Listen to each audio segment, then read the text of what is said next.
இது எல்லா துறையிலும் இருக்குது. பேருந்தில் போகும்போது இருக்குது, எல்லா துறையிலும் இருக்குது. இப்போ நான் நீங்கள் இங்கே நிற்கிற எல்லாருக்கும் இந்த பொறுப்பு இருக்குன்னு நினச்சி செயல்பட்டா இது இந்த குற்றத்தை தவிர்க்க முடியும். எங்க அக்காவோட குழந்தைய தூக்கிட்டு போயிட்டாங்கன்னு சொல்லிட்டு கதறிட்டு வந்து நின்னோமே, அப்ப என்ன மிஸ்டர் சீமா நீங்க பண்ணீங்க? என்னை காப்பாத்தீங்களா? அதே ஆபீஸ்ல வச்சு என் வாழ்க்கையை சீரழிச்சிங்களே, மறந்துட்டீங்களா? இது திரைத்துறையில் மட்டும் இல்லை, எல்லா துறைகளிலும் இந்த பாலியல் சீண்டல்கள், இந்த குற்றங்கள் நிகழ்ந்துள்ளே இருக்கு. முகத்தை அப்படியே பச்சை குழந்தை மாதிரி வச்சுக்கிட்டு இந்த பூனையும் பால் குடிக்குமா அப்படின்னு ஒரு நடிப்பை போட்டார் பாருங்க. அந்த நடிப்பை பார்த்து மெய் செலுத்து போய் நான் இன்னைக்கு இந்த வீடியோ பேசிட்டு இருக்கிறேன். அது எல்லா இடங்களையும் நடக்காம பார்த்து கொள்ளக்கூடிய கடமை, பொறுப்பு நம்ம ஒவ்வொருத்தருக்கும் இருக்கு. நீங்க பெண்களை காப்பாற்ற போறீங்களா? உங்ககிட்ட இருந்து தான் மிஸ்டர் சீமான் தமிழ்நாட்டில் இருக்கிற பெண்களை எல்லாம் காப்பாற்றணும். Jayachandran gold and diamonds now at பள்ளிக்கட்னை. இன்னைக்கு பாலியல் குற்றச்சாட்டை பத்தி சீமான் கிட்ட மீடியா கேள்வி கேட்டாங்க. அதுக்கு சீமான் ஒரு பதில் சொன்னார் பாருங்க. முகத்தை அப்படியே பச்சை குழந்தை மாதிரி வச்சுக்கிட்டு இந்த பூனையும் பால் குடிக்குமா அப்படின்னு ஒரு நடிப்பை போட்டார் பாருங்க. அந்த நடிப்பை பார்த்து மெய் செலுத்து போய் நான் இன்னைக்கு இந்த வீடியோ பேசிட்டு இருக்கிறேன். அது எப்படி மிஸ்டர் சீமான் நீங்க அப்படி நடிப்பீங்க? அவங்க என்ன கேட்டாங்க தெரியுமா? பாலியல் குற்றச்சாட்டு அப்படின்னு கேட்டாங்க.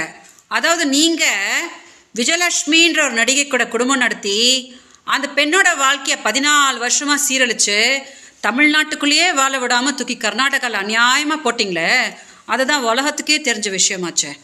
2008 நாங்கள் உங்கள் ஆஃபீஸுக்கு எங்கள் அக்காவோட குழந்தைய தூக்கிட்டு போயிட்டாங்கன்னு சொல்லிட்டு கதறிட்டு வந்து நின்னோமே, அப்போ என்ன மிஸ்டர் சீமா நீங்கள் பண்ணீங்க? என்னை காப்பாற்றிங்களா? அதே ஆஃபீஸில் வச்சு என் வாழ்க்கையை சீரழிச்சிங்களே, மறந்துட்டீங்களா? 6 முறை நீங்கள் பிணையில் இருக்கும்போது கூட மதுரையில் நான் தேவைப்பட்டேன், அதை மறந்துட்டீங்களா? இந்த எல்லா கேடுகட்ட வேலையும் பண்ணிவிட்டு போன வருஷம் 50,000 ரூபாய் கொடுத்துட்றேன், திமுக காரங்க முன்னாடி எதுவும் பேசாத, கைல்வெளிக்கு எதுவும் தெரிய வேணாம் அப்படின்னு சொல்லிட்டு ஒரு டீலை பேசிட்டு நீங்கள் வந்துட்டு அப்புறம் என்னை டார்ச்சர் பண்ண ஆரம்பிச்சுட்டு தாங்க முடியாமல் நான் வந்து கம்ப்ளைண்ட் கொடுத்தா என்னையும் திமுகவையும் சேர்த்து வச்சு கொச்சையாக மேடையாக இன்ன வரைக்கும் பேசிகிட்டு இருக்கிறீங்களே, அதை மக்கள் மறந்துட்டாங்கன்னு நினச்சிங்களா? என் கூட சும்மா சப்போர்ட்டுக்கு வீரலட்சுமி வந்தாங்க, அவங்கள நீங்கள் என்ன கொச்சையாக பேசுறீங்க அப்படின்றது மக்கள் மறந்துடுவாங்களா? காளியம்மாவில் நீங்கள் பிசுறு மசுறுன்னு சொன்னதை மக்கள் மறந்துடுவாங்களா? நித்யானந்தாவோட ஆசிரமத்தில் வெள்ளக்கார ஃபிகராக இருக்குன்னு சொன்னீங்களே, அதை மக்கள் மறந்துடுவாங்களா?